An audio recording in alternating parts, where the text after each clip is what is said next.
Mbak Sumiati. Mas tadi conge mas, lah mbak tadi conge ya pak? Sing nyegah ning beda. Seumuran ya sampai 2002. 2002. Mungkin berkuatan. Ya iki lho ngeluyane dagelan iku Pak. Ari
Ugem satu lito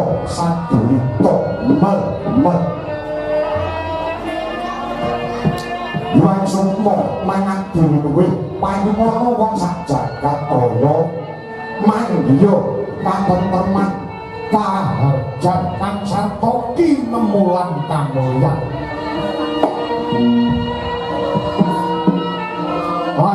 layak wit esuk mau karang kadempel ini penjake padha ganter jagune padha taung iki ana tekane mampang dinggo Swelogiri ora muhun tegese biyen senopatining Sri Rama Wijaya duk nalika kluruh ing negara Ngalengka Kanoman ya Senggana Senggana padha becik sate kamu ana ing lambes kene Hanoman inggih Iyai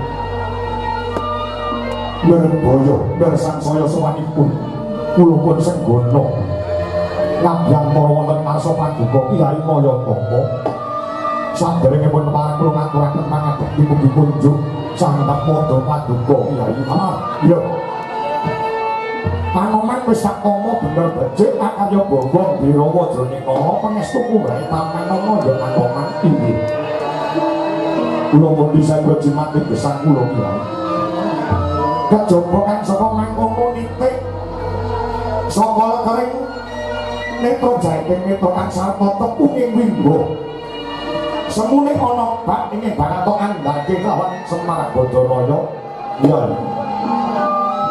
mboten ing badhe kula sepuni keterangan kejawi namung paduka Kyai Semar Badaraya ing Magepokan kelawan kahanan kula menika Kyai sasampunipun sembah kula Sri Rama Wijaya sampun nurun wonten Kasidhan Jati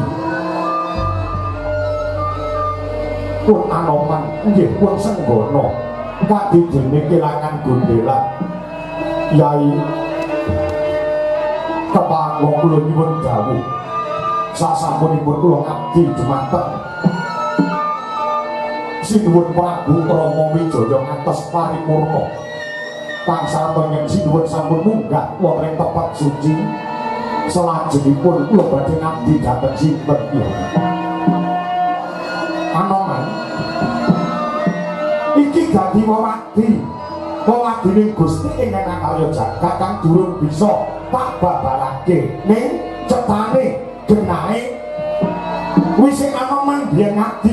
titising Sang Hyang Wisnu Bathara. Jeneng sira bakale ya nitis marang pawongan ingkang ketitisan Sang Hyang Wisnu ngaten Kyai. Ya ning Semar durung bisa kandha sapa ta pawongan utawa piyayi mau. Ning Anoman kudu budidaya lan lakoni sampun.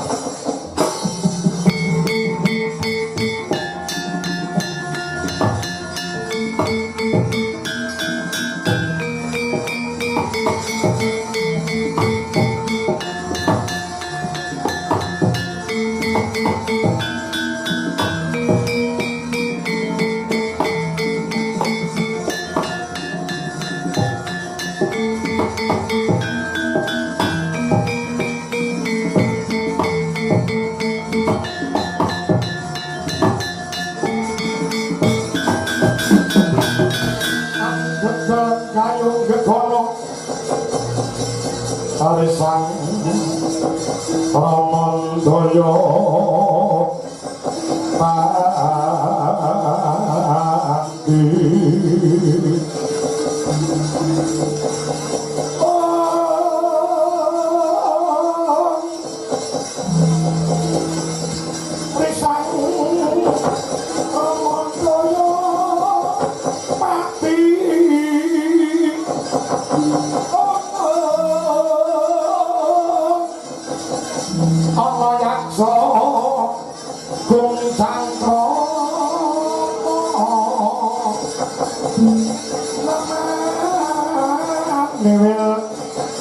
Pati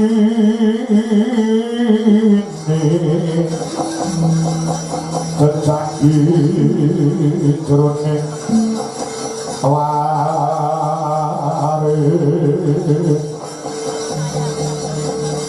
madhep ulang tanpa tumino mina jala-jala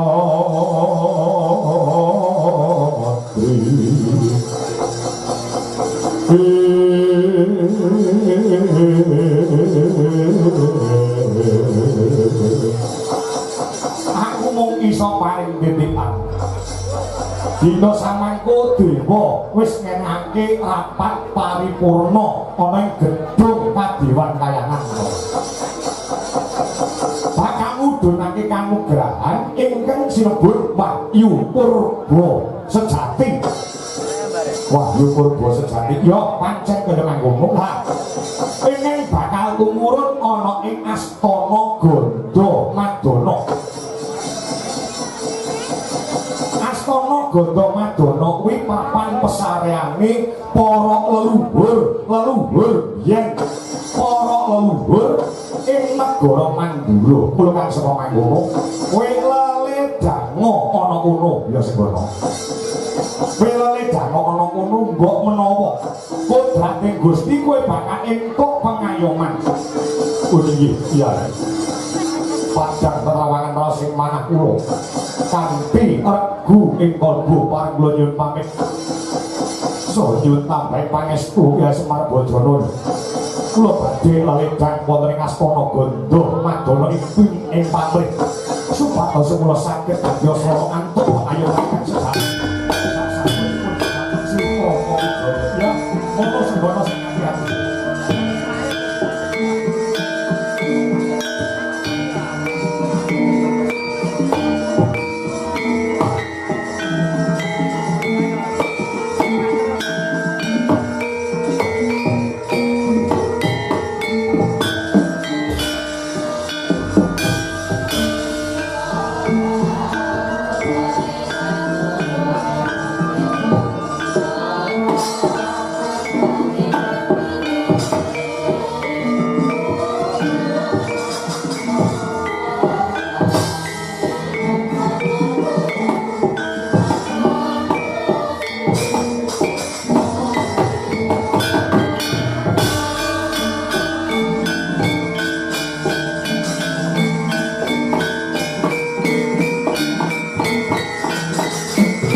ya dewa ya Bathara Wirata.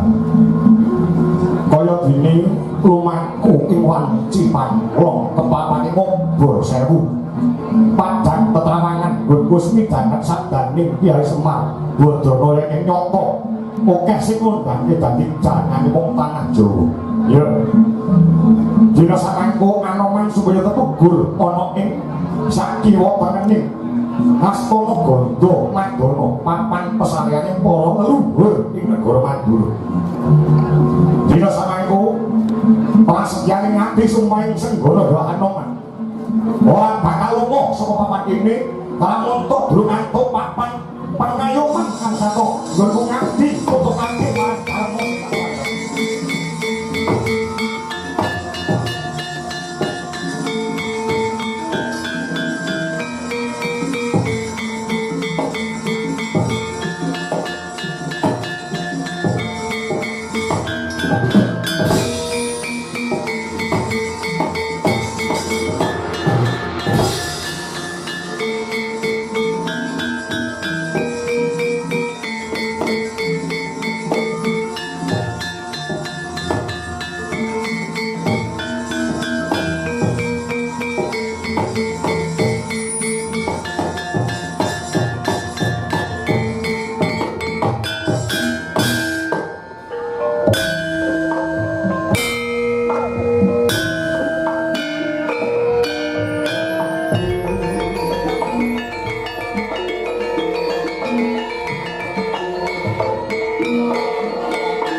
lan pacaring kula nami gerbono sasaring mongso hatiku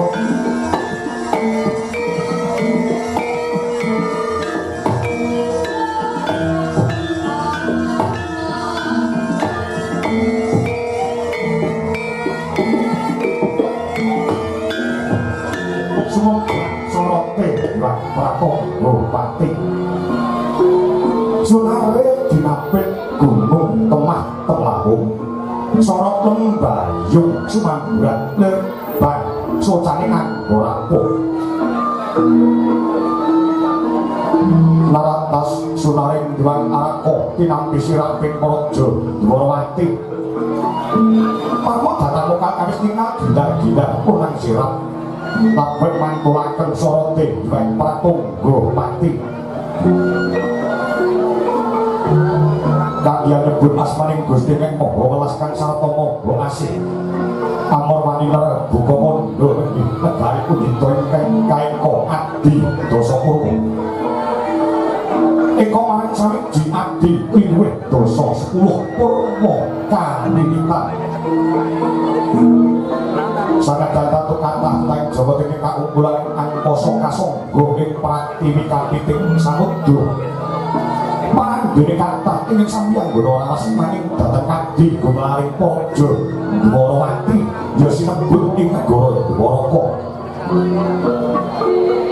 marma patut minangka panggongan ing cara jawab bentuk ujar garis sakustan angka kalih 1000 tan jagad sedoso dasar golongan panjang para kang kunjung pasir mukir gemah rimah woh jenawi keto toto ora hajur awet kasembuh pangalibawani sang nata Prabu Sri Bathara Kresna ya sang Prabu Narada Janardana ya sang Narayana nalika semono anampi prataya ingkang ora ing Mandura Prabu Baladewa sigra kapiyut kelakuan Andra kekalih dadani tetan kinabih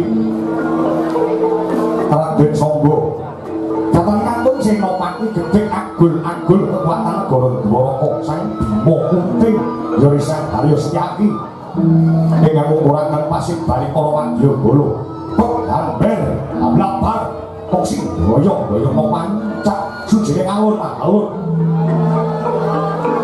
Padrang Purayaga minangka parampita kalampata sang nata Janardana langsung medhar sabda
Risan berkenan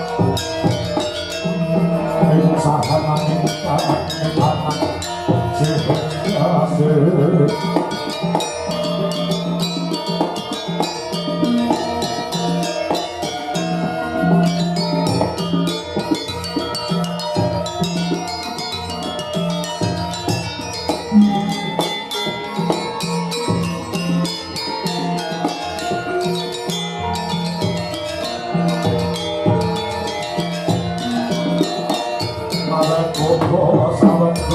Dahan Jual tanah akon jelek Mori bertara aneka Berdekat ngomong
saking dalang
ingkang mongkos pisan takdir panggunake rasa puji syukur kang jero mangkul baning Gusti ingkang maha welas kang sarta maha asih awit panjenengane kang wis kepareng malimbarake berkah kenikmatan marang umat sak jagat raya duh Poko Prabu jadi mati gesang ulun dunya pateng belahan Poko Prabu negari Mandura saramu paduka marang ingkang kelangking Ndrawati ngaturaken pasegan panakrami perbagi mugi kunjung sandhang kepada paduka Joko Prabu ing Mandura bela-bala Tresno dalem iya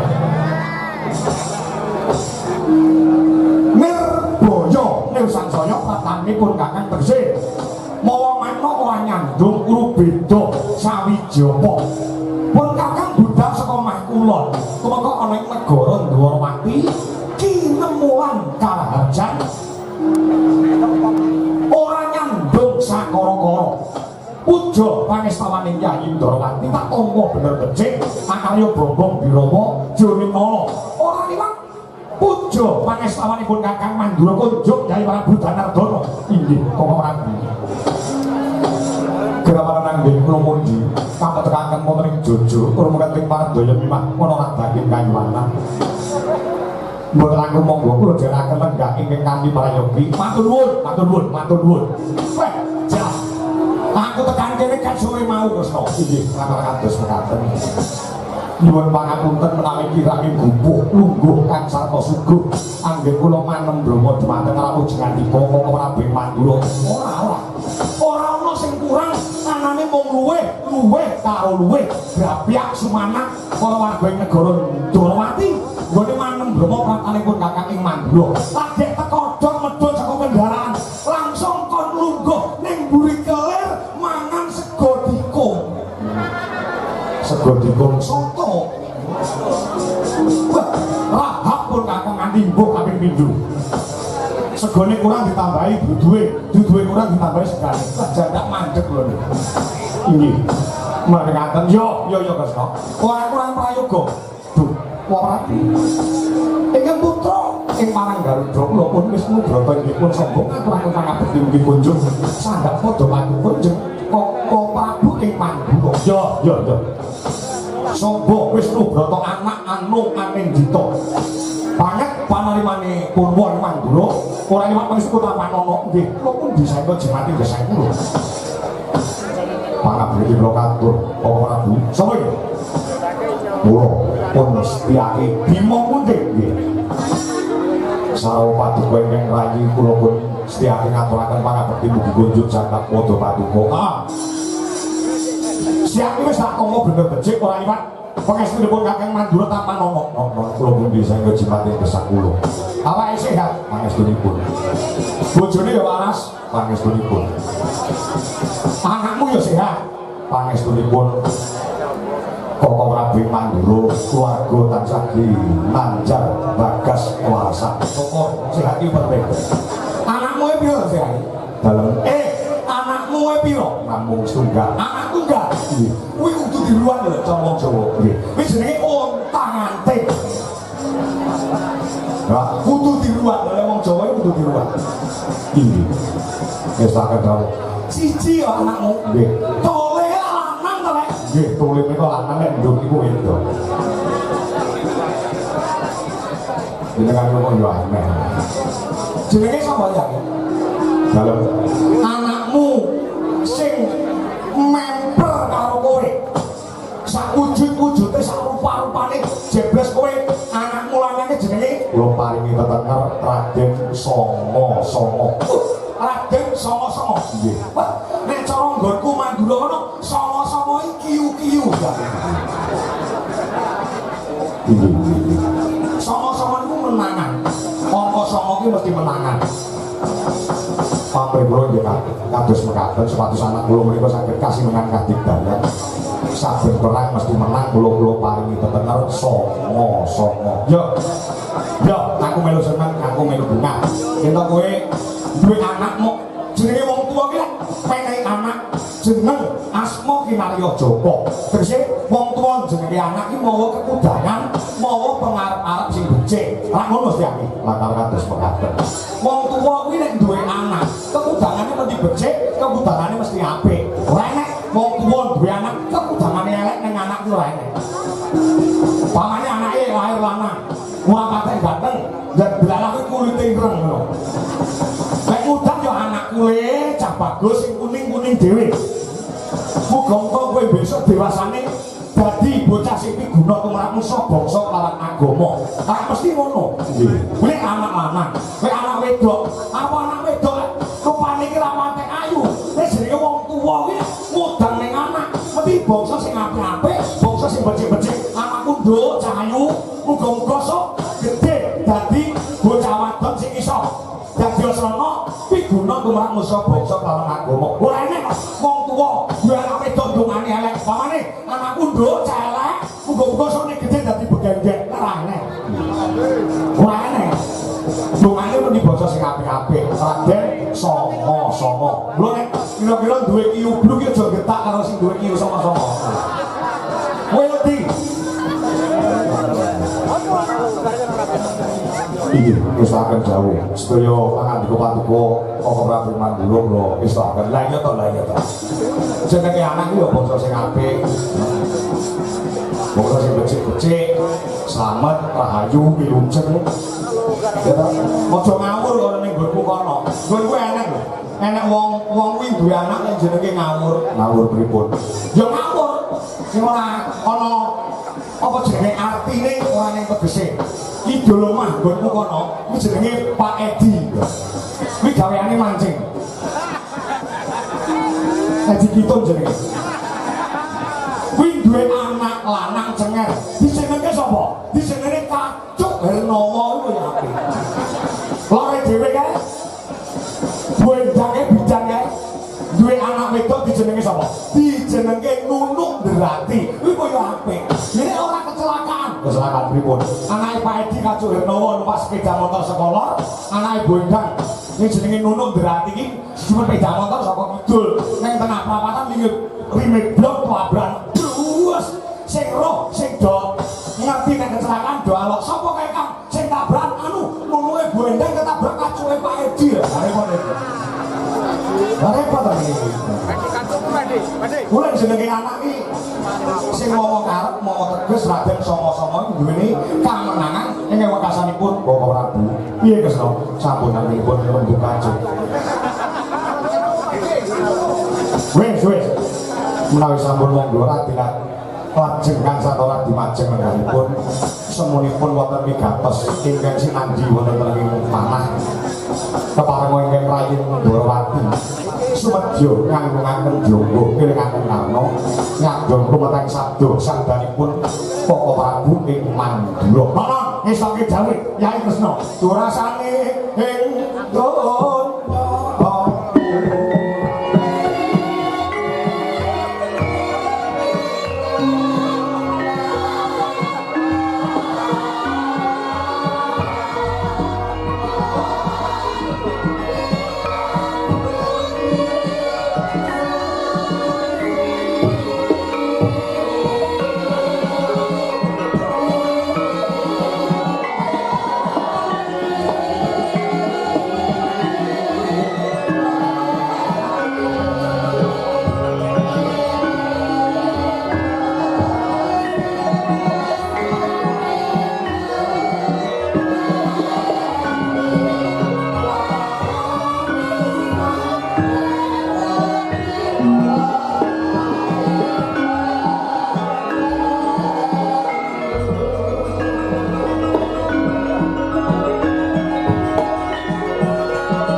Puji syukur yen to kabeh tansah pinemulan kawilujengan bagas kewarasan dasi mongko loro pun kakang ngaturake alam momen alam ki tembung lawas ana ki tegese kangen mergo sawetawis candra munggahe warsa ora bisa saged jago kanthi pemitis kadhi dene dina samangko lah dongkap sing angka 3 Mas Bro kene pelane kae lho nek perkara umum iki jek tuwek Baladewa laire yen padha-padha putrane Kanjeng Rama Basudewa kuwi laire dhisik pun kakang rumangsani nang perkara ngelmu lan kamruh isih dhuwur tresna isih jero Danardana yen to katrajur lawan pun kakang kula aku njaluk tulung aku tak njaluk weruh lawan jeneng sira Kyai Kresna babagan menapa babagan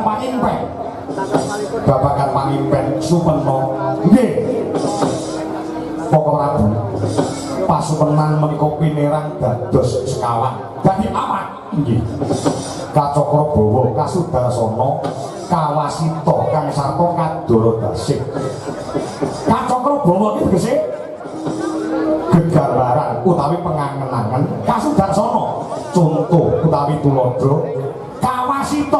Kawasita menika wangsit utawi ganiping pangeran Kadaradasih kuwi maknane Kadaradasih menika mawa makna isuk ngimpi awan kedadeyan menika naminipun Kadaradasih. Nah menawi pangimpen kala wau pinerang miturut wancinipun pinerang dados 3 nek diperang miturut wektu diperang dadi 3 lakar kados mekaten apa Titiyoni Gandayani Puspa Tajem Titiyoni menika pangimpen ing wanci sore ingkang boten wonten maknanipun boten wonten tegesipun cok kala mangsa nglambrang boten cetha ingkang dipun supenaken terus Gandayani Godaya menika pangimpen ing wanci tengah dalu. Menika ugi boten wonten maknanipun, boten wonten tegesipun. Lah, ingkang cakala mangsa tumus, ingkang cakala mangsa kedadian menika puspa tajem. Puspa tajem menika pangimpen ing wanci esuk barengi jagung luruk menika cakala mangsa kedadosan. Ngono ya Kresna, inggih. Nuwun sewu Koko Prabu. Yen paduka nyuwun pirsa babagan pangimpen menapa paduka aku ngimpi nek aku bingung Kresna. Drama mangusumyu ambreng kadi karenaning kasposihaning maraku memalakung Orisang konto mas papojo leng-leng lalu manguati Suraya mangrangsang wayang Surya mangrangsang wayang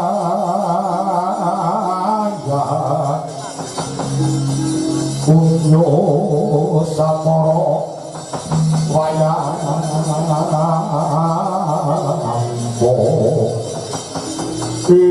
telung dina kepungkur tegese tri hari kanggo kawulipun Kakang Supena Paduka Koko Prabu Supena perkawis menapa ana sakwise Kanjeng Rama Prabu Basudewa Suwardi seda puluhan tahun kepungkur babar pisan durung nate mrimpeni kawan pun Kakang Imandra kok telung dina kepungkur ana sajroning alam pangimpen mau panjenengane rawuh ana ing pasupenaning Baladewa mekaten Koko Prabu iya aku dhewe bingung aku dhewe kaget rumangsaku yo kedadian ning bareng aku ngelekke mripat tinemune jebul ana ing alam pasupenan lah pas aku nglilir pas aku tangi kuwi barengi jagung kluruk tegese iki nek diperang dadi pangimpen puspa tajem inggih lajeng wonten jroning pangimpen kula wau Kanjeng Rama Prabu Basudewa ngendika menapa ora omong apa-apa ora omong apa-apa babat pisan sekecap rong kecap bae ora paling dawuh ya mung nyawang aku semune gelo nyang Baladewa nitik saka pasuryane pekasane salam langsung ilang iki ngimpi piye kabeh piye ora dong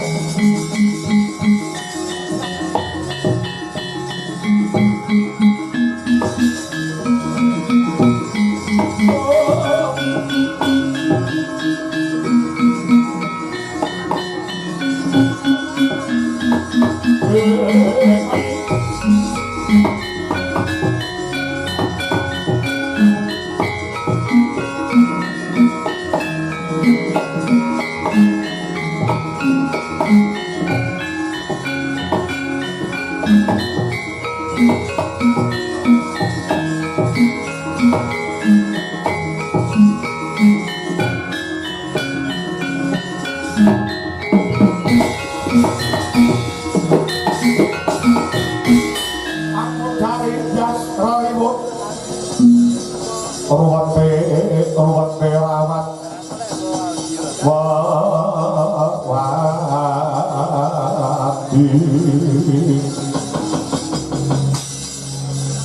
wedi lamun kau